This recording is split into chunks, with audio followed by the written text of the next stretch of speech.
कुछ खबरें लद्दाख से भी हैं। जोनल एजुकेशन ऑफिसर संकू की जानिब से डाक बंगला संकू में माजूरों का आलमी दिन मनाया गया। इसमें CWSN के बहुत से तलबा और वालिदैन ने शिरकत की। CWSN तलबा के लिए खेलों का भी एहतमाम किया गया था।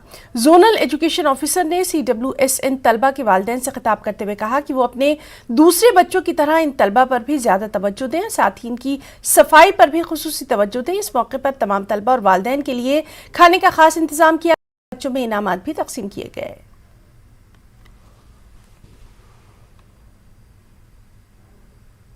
जिला समाजी बहबूद महकमा करगिल के इश्तिराक से फोटो इलेक्टोरल रोल की खुसूसी समरी रिवीजन के लिए बेदारी प्रोग्राम का इनेकाद किया गया। TSG ब्लॉक में खुसूसी तौर पर माजूर अफराद के लिए आलमी दिन पर मुनक्किद किया गया। इस प्रोग्राम में महकमा समाजी बहबूद कारगिल के 300 से जायद मुस्तफीदीन ने शिरकत की। Deputy district election officer Khanzada Mohammad Usman इस मौके पर मेहमान खुसूसी रहे। District social welfare officer Kargil Agha Syed Jamal, गांव के लोगों और माजूर अफराद ने प्रोग्राम में शिरकत की।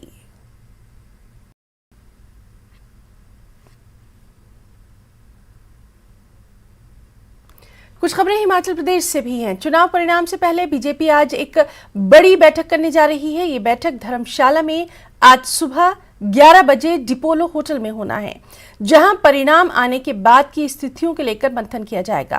बैठक में सीएम जयराम ठाकुर और बीजेपी के प्रदेश अध्यक्ष सुरेश कश्यप मौजूद रहेंगे। इस बैठक में सभी 68 विधानसभाओं के बीजेपी प्रत्याशी भी हिस्सा लेंगे और अपने अपने क्षेत्र की रिपोर्ट बीजेपी के वरिष्ठ नेताओं को सौंपेंगे। बता दें, ऐसी ही एक बैठक बीजेपी परवाणु में कर चुकी है, लेकिन परिणाम से ठीक पहले अब बैठक धर्मशाला में होने वाली है। बैठक के लिए आज कल शाम सीएम और प्रदेश अध्यक्ष धर्मशाला पहुंच चुके हैं।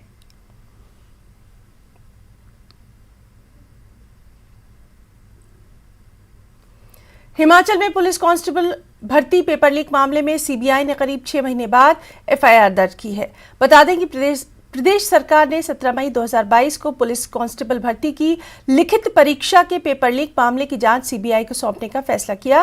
वहीं मुख्यमंत्री जयराम ठाकुर ने कैबिनेट मंत्रियों और आला अधिकारियों से मंत्रणा के बाद यह निर्णय लिया था। अब सीबीआई ने 5 आरोपियों के खिलाफ चंडीगढ़ में FIR दर्ज की है।